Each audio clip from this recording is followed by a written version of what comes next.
What's stopping you from starting a business? If you believe you need to sacrifice all your free times and savings, this episode is for you. Our guest started his cleaning company with less than $1,000 and grew it to $1 million in just 3 years, all while traveling to 50 countries. This is Ryan Atkinson, and you're listening to the Upflip podcast, where we uncover the secrets of building and running successful businesses. Neil Parekh was slaving away at his corporate job. He was tired, overworked, and felt like in prison. That's why he decided to become his own boss to get both financial freedom and the freedom to travel. Today, Neil will share his secret recipe for keeping a startup cost extremely low, how to automate your business so you're not stuck doing boring routines, and what mistakes his competition made in phone sales, and what Neil did to fix it. Neil, welcome to the show. Super excited to have you on. Excited to be here, Ryan. Thanks for having me. You're going to be a great guest. You have traveled so much. You have started a business that has scaled so big with such little money. So this is going to be a great conversation. I'm super excited for this. I'm stoked, man. We got to start at a basis level, though. If people are like, who is Neil? Like, what's he doing? Well, you're an entrepreneur at heart, really. You're dabbling side hustles within e-commerce. You're blogging about pet hair vacuums, and you're doing a lot more. But then one day you go on Reddit, you come across a post about someone starting a cleaning company, and you told yourself, why not? I'll give this a shot. Now that you're the CEO of Made This, you did this all with less than $1,000. Can you take me to that Reddit post? Honestly, let's start there. Let's talk about scrolling through Reddit. Let's go there, man. So yeah, it's funny enough because I got this idea on Reddit, and I was probably like a lot of people listening. I was working in a cubicle in corporate, looking online of like, how do I quit my job and travel? And you type that in and you see a photo of a guy on a laptop in front of the beach. And I was like, I want to be that guy on the beach. I want to do that. How do I do that? And all I could come up with is I got to figure out side hustles. I got to do something. And a lot of the traditional kind of remote businesses you see are like e-commerce, drop shipping, blogging, pet hair vacuuming. So I'm like, oh, let me give all of this a shot and let me just try it out. And nothing worked. I think after a year, I had made maybe $1. It was like nothing. And look, part of it was what I call analysis paralysis, where you're just analyzing stuff, listening to a podcast, and you're like, oh my God, I'm doing so much work, but you're not really. But part of it is in those models, I was competing against the entire world, right? So I was on Reddit when I was supposed to be working. And I was like, on the entrepreneur subreddit, and I saw a post of a guy who started a cleaning company. And I was like, well, like my other stuff's not working. Let me just give this a shot. So I started it, and within a very short period of time, we got our first booking, and it just kept going from there. That is really cool. So when you say you started it, does this mean you get an LLC and boom, you're off and running, or you form the LLC, but like, how did you get that first customer then? Dude, I didn't even know what I was doing back then at all. Like, not at all. Like LLC, you're like, what? Like, what does that even mean? Like, I was just kind of flying by the seams. So at the beginning, like I probably should have gotten an LLC. That's what we tell our franchisees to do now. But I was just like, let me just whip up a really bad website. I spun up something. I made my logo in Microsoft Word, and then I just throw on a Google ad and like, let's see what happens. And then someone booked, and I was like, oh my God, I got to like go find a cleaner. So I went on Craigslist and stuff. And at the beginning, like, you don't know what you're doing. The cleaner's like, hey, how do I get paid? So just pull outside of my building, ran down, handed him cash. I didn't realize it, but in my building, everyone could watch me do that. So everyone just sees me handing cash to guys in cars, and they're like, you're a drug dealer for sure. But those types of early things where you just figure it out as you go. Yeah, absolutely. That reminds me, the very first podcast I ever did 3.5 years ago, I was a senior in college, and my logo was from Microsoft Word. Yep. One of those documents, like the icons, is like a little basic cloud. And I think that speaks to the scrappiness of it. So you get that first customer. Was there any problems like with that first like order? Like, how did that first customer go? And like, how'd you get your second, third, fourth, fifth, sixth, and so on? Yeah. What's funny is like, I still remember to this day, I got that first customer, and I'm sure you felt the same way, Ryan. Like that first sale you make is like the sweetest. You're never going to match that high. I call it the money milestone. Yep. It's kind of that point you realize like, oh my God, I can make money for myself. I don't need to be a slave to my boss. I could do this myself. It's kind of that tipping point. And I ran outside, I was dancing again, 2-way glasses. Like I didn't realize people could see me, but people were probably watching me dance outside. And after that, I just like did whatever we could to execute, meaning I had the customer and I said, hey, I got to find a cleaner. Let me go on Craigslist, find a cleaner, match them up. Then I just kept continuing the process. At that time, Yelp, Google Ads were working, so I was trying that. Marketing morphs as the years go on, so it's changed. But, at that point, it was just get a customer, match with the cleaner. Get them the customer, match with the cleaner. Figure out how to do things as they come up. Interesting. So what point did you start to like put processes in place and systems in place? Because some people, they might be listening to this right now and be like, okay, well, that sounds simple enough. Let me just go find someone on Craigslist. But it's much more difficult than that. At what stage did you start to like put actual systems into place with this? I kind of did it by necessity. What generally happens is you do something and you realize there are constraints in your life. So therefore, you cannot run things without a system anymore. For example, I had a 9 to 5 at the time. This was a side hustle. I had to create a system for someone to answer the phone call because I couldn't do it because I was at my desk. So I think the necessity breeds systemization. And with a lot of our franchisees now, like they have the benefit where they don't need that because we hand them the systems from day one. But if you're building this from scratch, anytime there's something you're doing repeatedly, document it. It took me months to figure out what a system is. I didn't know what an SOP was. I didn't know you have to document stuff. But you do things naturally because you just have these limitations of your life and you have to build these systems. So I'd say probably like I started diving into systems 3 to 6 months after I launched without really knowing what I was doing, and then kind of kept evolving from there. And so 3 to 6 months that's in there. And we talked about it at this intro, but like you grew to $1 million in just like 3 years. So what revenue mark were you at here? And like, what were you seeing those first 3 to 6 months in terms of revenue? Not much. I'll be honest. In the first handful of period, like you see these things on Instagram, like go from 0 to 100K in 3 months. And like, here's my Lamborghini. And like, look, most of that stuff is not even true. And for me, it wasn't. It was a slow grind up. But the thing about business, and especially this business model, is that if you do it consistently enough, it works. Cleaning's been around forever, literally thousands of years. It's a proven model. This isn't like a Crumble Cookies or a new AI startup where you have to figure out whether it's going to work. Clearly, it's going to work if someone else has done it. So if you do kind of the boring, consistent actions constantly, it works. And that's kind of what I was doing, just the basic stuff. So it was kind of a slow creep up. So the first year, I think we made maybe like $56,000 in revenue total. All on the side, which is impressive though.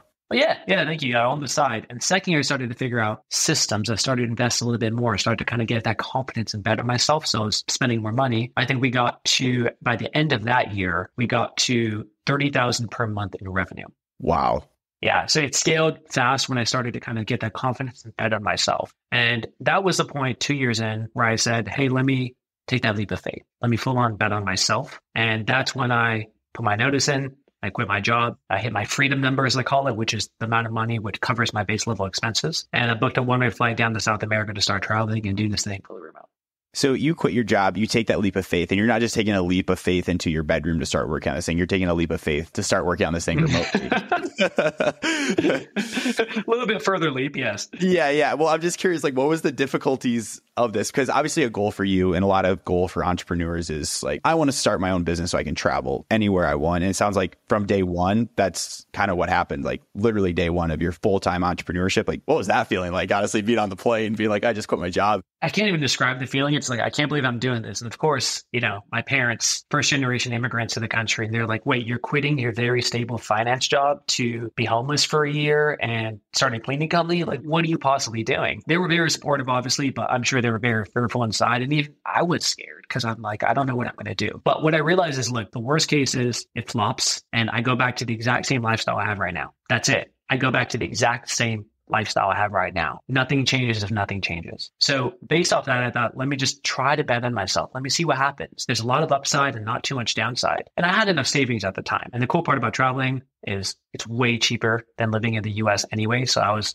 saving a lot of money traveling. Ryan, to your question, the way I set up the business from the start is kind of what I call now the remote local method, which is how to have a local business, but run it remotely. There's certain models this works for, some models it doesn't work for. But the benefit of a local business is you're only competing against your local market. Remember, I was talking about e-commerce and drop shipping and why it didn't work? It's because I was competing against every person in the world. But when I started to compete against the mom and pop shop down the street for a cleaning company, you know how to market better than them.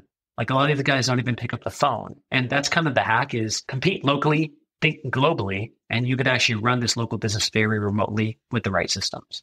That's really interesting. What other businesses do you think that this works for? Yeah. So I have like a couple main points of what I think this is suitable for and not suitable for. So I'll go through them. And as you're evaluating business opportunities, you can think about this. So many times people think, I'm going to open up a local home service business. I got to get a vehicle. I got to get wraps. I got to get an office space. A lot of this kind of stuff. If you look at a lot of the traditional cleaning companies, that's what they do. Vehicles, supply closet, all this kind of stuff. But the work is done at the client's home and the supplies are not that big. So any model in which your labor, your technicians could go straight from their home, bring the supplies, and just go to the client's home and do the job. That is essentially a remote local model. Some models it doesn't work for is if they need to haul like a big AC unit. Or if you have a gym, of course, people have to come to you. If you have a storefront, people have to come to you. But if you think about window washing, mobile car detailing, pet grooming, mobile pet grooming, pet walking, anything, if you look around your home, most of these things can be done from the technician going from their home to the job site, meaning you don't have to be there. Now, people still kind of think old school. People think local business. That's like what my parents had, which was a video rental store. It's like, it's a lot of capital. There's like, there's a lot of inventory. The way technology has moved and how fast it's moved, especially now with AI, automation, it's global talent, you don't need to be local anymore. But people haven't really realized that yet.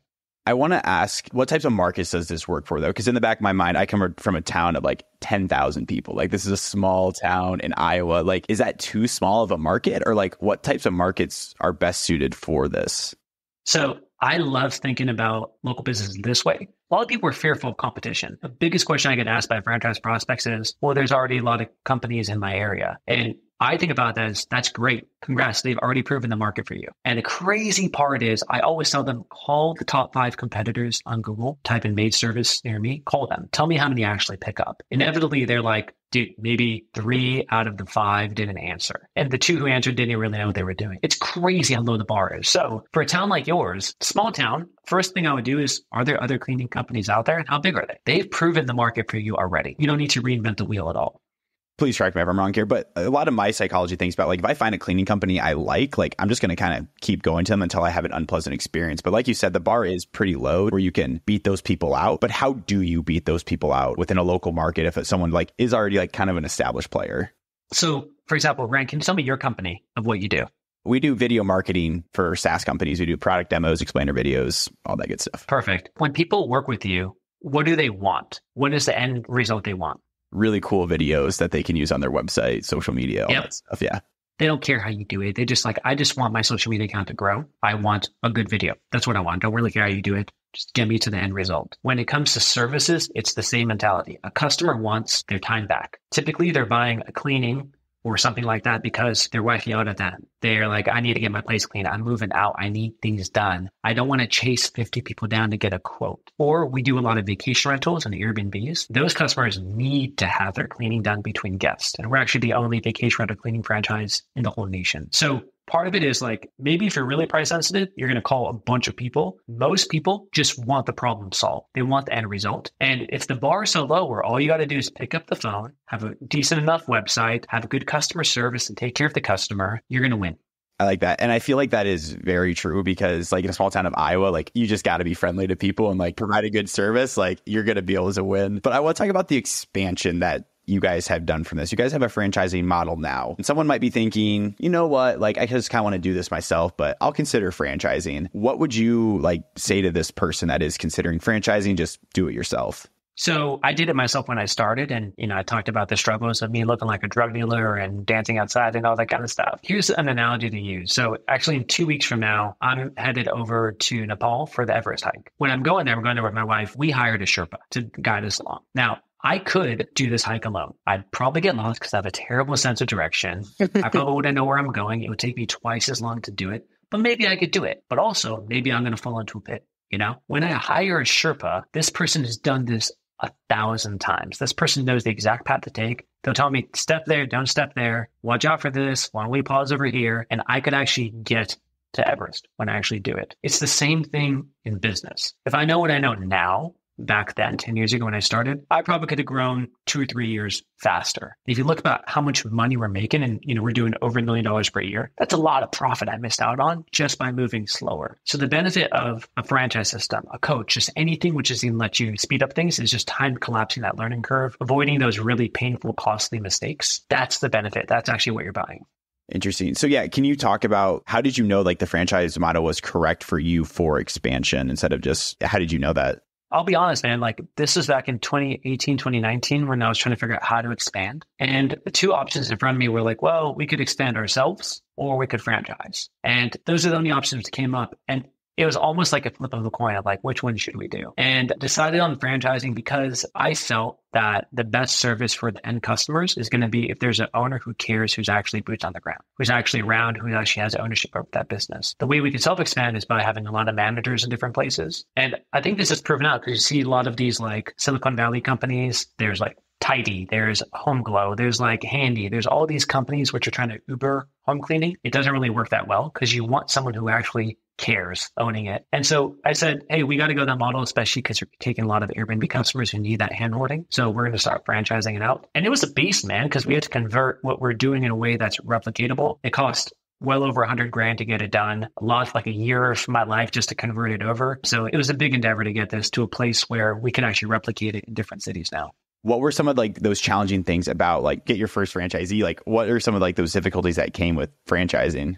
Yeah. Well, number one, on the setup side, there's of course like legalities and stuff to do. But if you're converting something you're doing to make it teachable and replicatable, it needs to be solid, meaning we had to create an ops manual. And I have the manual over here somewhere, which is like this massive 300-page ops manual of every system we've ever created. Wow. Taken from my brain, documented. All franchisees get access to that. In fact, now it's actually way better because we have videos and stuff because it's online. So you have to create that framework. Then let's say we had our first franchisee sign up in Denver. You have to think about, how do I make sure these people are successful? How do I get them to launch well? How do I over support them at a crazy amount of value? How do I make their life easier? And my whole job is, how do I get you guys the same results as I did in half the time without the headache? That's the question we're constantly trying to answer. And that's how we built the franchise system. But it takes a lot because you don't really know what you don't know until you get the first one and the second one. And now we're at about 24 locations and have the system down pretty well, but still improving. Franchising is like always a super interesting because like the systems have to be so well put in place. And like, how did you build all those systems? Because like when you're replicating this across different places, different locations, like you have to have those systems in place. So yeah, how did you like replicate all those? Luckily, we had a lot of them documented. I mean, I've been doing this for 10 years now. So this isn't new to me. So I knew the answers, but a lot of those answers were in my head. So every time someone would ask me a question, I'd say, oh, hey, that's something I know, but why don't I document this and put it into the training program? Then the next one, then the next one, the next one. And so it kind of took all the years of trial and error I already did. And hopefully by the training and the ops manual and the support, all the franchisees could avoid a lot of that headache as well. So it's just pulling stuff on my brain and documenting it and putting it into training format. I like that. And then if someone is listening, they're like, you know what, like I'm ready to get started with this. Like I'm ready to franchise specifically with Made This. What's one thing that they should know about like if they do franchise with you and how you set them up for success? I feel like there's a lot of things we do, which in my opinion, just like unfair cheat code. I would say, look, first of all, we use the remote local method. You can have a local business, you utilize global talent, like my team's across 8 different countries servicing my local location. So there's a lot there that you can do. But to your question, Ryan, of like, what can they expect in terms of the support system? I'd say you should get involved if you want that level of support and accountability. So you go through what we call Made This University. Of course, you get the ops manual. You get dropped into community with all the other franchisees. You have a dedicated business coach. You have weekly calls with you and your pod group. We're doing our first ever live event. We have group bundled rates, so everything's cheaper for our franchisees. It's just unfair. Like I wish I had this 10 years ago, which is why we built the system this way, is what I wish I had. So there's just a ton of stuff. So I would only recommend getting into a franchise if you're looking for that level of support and you want to move fast. I would say, I don't think franchising is for everyone. If you're on the fence with it, don't do it. But it's something where if you want to move faster and avoid a lot of those mistakes and get a Sherpa, I think it could help out a lot. That's what I think the interesting part of like franchising is like there's a proven model of like how this works compared to like just starting your own company where like you have to put those systems in place and you actually don't know if it's going to work. With franchising, like those systems are in place and like you're following a proven system with leadership that knows what they're doing. I think that's what's enticing about franchising. Yeah, it's a cheat code. And I won't say you have to vet the franchise system. Like, dude, I've seen a lot of old franchise systems been around for a long time, 100 units, 200 units, and it's kind of just corporate, maybe they got bought out and the people who originally started are long gone. You have a lot of these old systems in place and then you're kind of buying in and maybe you're not getting the return and support you want. So in my opinion, the biggest benefit of a franchise system is it's de-risked. You're not trying to prove the model yourself, and the support system. Those are the 2 things you want to double check if you vet any franchise system. And then last question here, like, can you share about the franchise opportunity through Upflip? Yeah, absolutely. So we actually have a deal with Upflip as well. So anyone who inquires about the franchise, who hears this podcast and is like, hey, maybe I should open this up in my market. Maybe I should leave my 9-to-5 for good and start traveling, or just want to get your financial freedom. Inquire with us. We contribute $4,000 to your marketing spend for you if you inquire and just mention Upflip. I like that. Let's make a hard pivot here to travel. This is what I am super excited to talk about. I love to travel. I was just in Japan in October, I've been to Switzerland, but you've been to over 50 countries. How have you been able to balance like traveling with like being a CEO? Like what have you put in place to allow you to do this? Because I think a lot of people listening are gonna be like, I want to travel the world. I want to be CEO. I want to be an entrepreneur, but how do I do this? How did you start doing this? Like, Ryan, I guess I'll start with the mindset thing. I think there's a belief because of corporate America that this is what you do. You enter the rat race, you save a bunch of money, you retire at 65, then you can enjoy life. It's very linear where one comes before the other. What I know to be true now, after having done this, is that's flat out not true. You could have the best of both worlds at the same time. You can travel and have an incredible life and still make a lot of money, even more money than you did in a normal 9. In fact, it's also like a lot more de-risk because you're not dependent on one income from your boss. I think people don't think that. They think I have to do one or the other. One comes before the other. And so when I started traveling, it was just because that's what I wanted to do. And my business was made to support my lifestyle. And I still believe that's true. With every Matrix franchise who comes in, I tell them, your business is made to support your life. Like your life is not meant to support this business. It's not the way. It's reverse. And that's kind of the ethos of what we go with. So a large part of that is you're setting the rules here. If your rules are, I want to be able to be location independent, then pick a model that supports that. If your rules are, I'm only going to work between this hour and this hour, pick a model that supports that. Now, there's some just truths. If you're like, well, I want to work 1 hour a day, like, okay, dude, it'll take maybe years for you to get there. Let's be honest. But there's a lot of parameters you can set from the beginning. And then as long as you pick the right model to support that and work at it, it's totally doable. You get to set the rules. I was talking about my 3 W's on this podcast. So I get to decide where I work, when I work, and who I work with. I love that. That's a big driver for me when it comes to entrepreneurship is like those 3 W's. Because if I want to travel and like go internationally somewhere, like I want to just be able to do it. If I want to go domestically, I just want to be able to do it. The biggest thing for me, corporate, I hated asking for time off. I don't know why. Oh, God. It just drove me crazy. Like if I want to leave, like I want to just leave. You're an adult and you're asking for permission like a school-age kid for time off. I think it's just like that lack of control over your schedule. And I agree, Ryan. It's like once you get into entrepreneurship, freedom of schedule, freedom of location if you can manage it, eventually freedom of time. There's so many freedoms that just unlock that you don't even know. And I think it just hit under this fallacy of, hey, corporation's safe. Like, that's why, like, dude, there were 230,000 tech layoffs last year. Tesla just announced they're laying off 12,000 people. It's not safe at all. It's the opposite. But people don't know that, right? And then they're stuck in a 9 to 5 where you have to ask for permission off. And that's just part of life. Yeah, I think a lot of entrepreneurs, like, they want to put their fate in their own hands. I'm in Austin where Tesla, like you just said, they just laid off a ton of people. And so, like, a lot of times, like, you just see, like, the fate of your income, of how you make money is in someone else's hands. I feel like a lot of people go into entrepreneurship so they can actually control that freedom of, like, being able to support their own income. Yeah, it's decentralized income, right? Like, if you're reliant on one boss or one job, that's one form of income. And also, it's not really up to you. If you happen to have a manager who just doesn't like you, who's a terrible manager, then the whole income stream is dependent on that guy's opinion. That's a lot of pressure. So yeah, I completely agree with you. Exactly. And what else has like travel done for you in terms of being a CEO? There's a lot of reasons. You can go to some pretty culturally amazing places with 50 countries, but like, how has that shaped you as like a leader? Dude, what a great question. Let me think about this for a second. So I have a global team because we utilize global talent to service our local location. So I visited my team in almost every country they're in. I went to South Africa. We have a team over there. And it's funny, it's a group of Jehovah's Witnesses who live in the mountains in South Africa. Jehovah's Witnesses, great salespeople, not afraid of going door to door, selling religion. They're going to be great on the phone. So they work for us in sales. I visited them and, everywhere you go and you develop, you kind of accumulate these different life experiences. I feel like it just makes you a better leader because, especially with a global team, I understand their culture. I understand where they're coming from. You can be more open-minded. You can be a little bit more patient. I don't know if like this only has to do with entrepreneurship, but in general in life as a human, the more breadth of knowledge and the more experiences you have, the more it's going to affect you to be probably a more patient human being. Right? You see things and you realize like, oh my God, this is the way the world actually works. I've been to some like very luxurious places, but I've also been in the slums in India, in the middle of Africa, and you see a lot of stuff. It kind of like recenters and gives you perspective. And now currently I'm back in Los Angeles. I'm in West Hollywood, right next to Beverly Hills, right? And it's very easy to get sucked into this bubble and get sucked into the rat race and get sucked into what's going on here. But I feel like once you have that perspective of what kind of actually matters, just because I've seen it, it helps me, I don't know how to describe it, stay away from Beverly Hills, even though I'm right here. Like I'm in my own mind bubble. That's cool.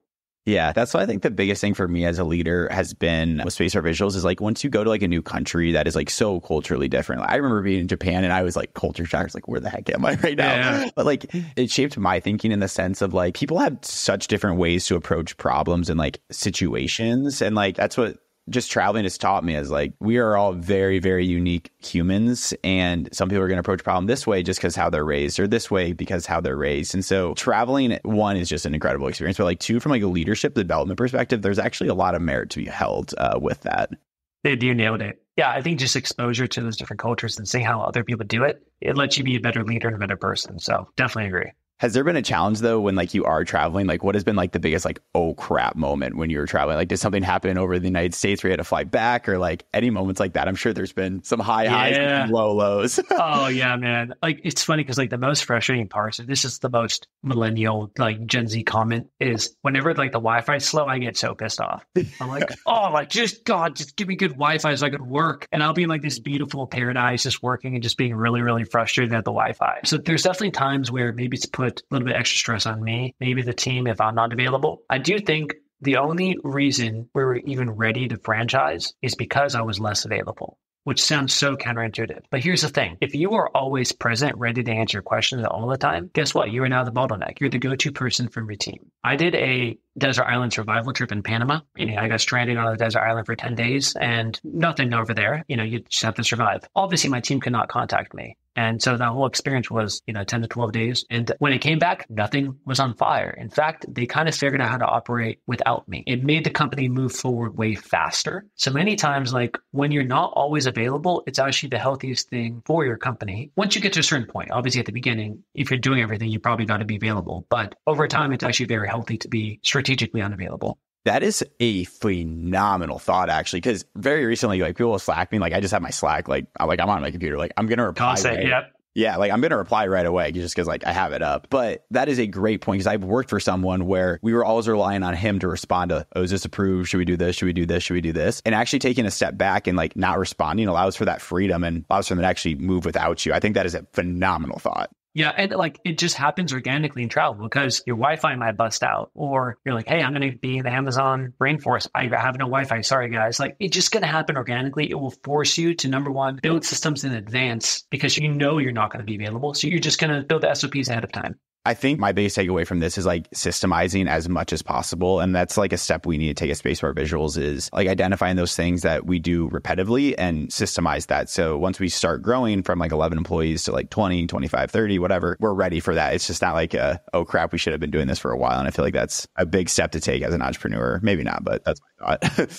Yeah, absolutely, man. One thing we do, which maybe this is helpful or maybe not, as a tip, anyone who's new, who we recruit to come into the internal operations, they are required to learn from the training materials and then they have to update it themselves. There's not a video there. They're going to record a Loom video and then they have to record it and update it themselves. So what happens is every single person's keeping it updated. They're going to learn better because they're teaching it, they're writing it. But your SOPs get updated organically because that's just part of the job description.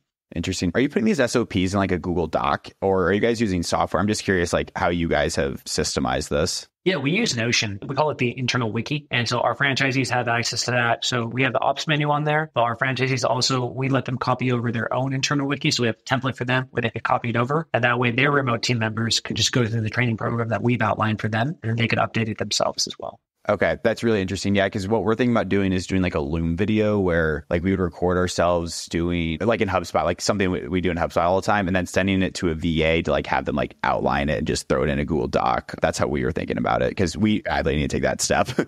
So Notion right now has AI tools. The AI tools will do all of this. So you can record the Loom video of you doing it. And there's actually, I think it's called Tango, where you've seen it where like it actually documents everything for you. So as you make moves on your screen, Tango, the software, will capture what you're doing and put it in written form. And all you have is Loom plus Tango, copy and paste that, put it in Notion, you're done. That's all you got to do. That is awesome. I've actually interviewed the founder of Tango before, actually. So I know that company very, very well. Ken's a stud. Shout out to you, Ken. But this has been a super interesting conversation just about expansion, SOPs, travel, of course, and like your origin story. But we are going to switch here to the very last segment, our Fan Blitz question, which consists of 5 questions submitted from our community. I'm excited if you're excited. Woo, hit it. Let's do it. First question, can any type of business be automated like yours is? Yes, unless it is a personal service that you are in charge of. But besides that, I truly believe with how fast tech has moved and AI and global talent, any business can get automated. And our next question, I know there are no rich, quick schemes here, but if you had 6 months to get rich, what would you do? Should I do like get a Lambo, rent it, and run ads for courses on Instagram? Is that an answer? I would buy that course. Yeah. So I'll give you my real answer. So I would probably do again what I'm doing right now, which is find what people actually need and are already buying. You don't need to convince people to buy something new that you just invented. Instead, if they're already searching for cleaning or window washing or pet grooming, get in front of them. That's all you got to do is market a little bit better. I like that. Get in front of people, market well. How do you connect with Airbnb owners to clean the properties? Usually they will contact us. So our SEO is really, really powerful just because our domain's been around a long time and we have a lot of search engine optimization on it for franchisees. So we rank really, really well for Airbnb cleaning keywords. We're probably going to beat most local competitors in that. So when people need it, they'll type in vacation rental cleaning, Airbnb cleaning, fill out a form online. It goes through all of our automations on the back end and books a call with us or our franchisees. Awesome. Do you pay the cleaners based on performance or just for showing up? We pay them based off a completed job. So easy enough. And there's a few bells and whistles you can do where, they can make more money and things like that. But on the base level, pay per job. Nice. And then last question for you. I'm excited for this one. What would you tell your previous boss? Ooh. I'll be honest. I actually really liked the people I worked with at my company when I was working in finance. They were all really, really cool people. And I learned a ton. The biggest thing I learned from my bosses and seeing them generate wealth is you make your money with your brain, not your back. And if you have a brain and you know how to power it, you can make outsized returns for your time. So I'd probably say thank you for showing me the way is the honest answer. That's awesome. Neil, you're the man. Those are the 5 questions. If people are like, Neil, you are awesome. I want to learn more about Made This. I want to learn more about you. Where can people find you? Where can people connect with you? For sure. So if you're interested in Made This, learning more about it, just seeing if it's a fit at all, you can go to Made This Franchise. That's MAIDTHIS franchise.com. Mention you came from Uplift, you're going to get a free promo in terms of $4,000 for your marketing spend. Ryan also has a podcast called the Freedom Formula Podcast. Search it, called Freedom Formula. I interview different people about their own definition of freedom and how they got to it. And lastly, I'm probably the most active on Twitter. If any of you guys are Twitter people, just Neil B. Parekh, and you can find me there. Listeners, if you'd like to learn more about how Neil got started or the Made This franchise opportunity, check the links in the show notes below. We will have them both listed there for you. Neil, appreciate you so much and thank you for being on today. Thanks so much, Ryan. That was fun.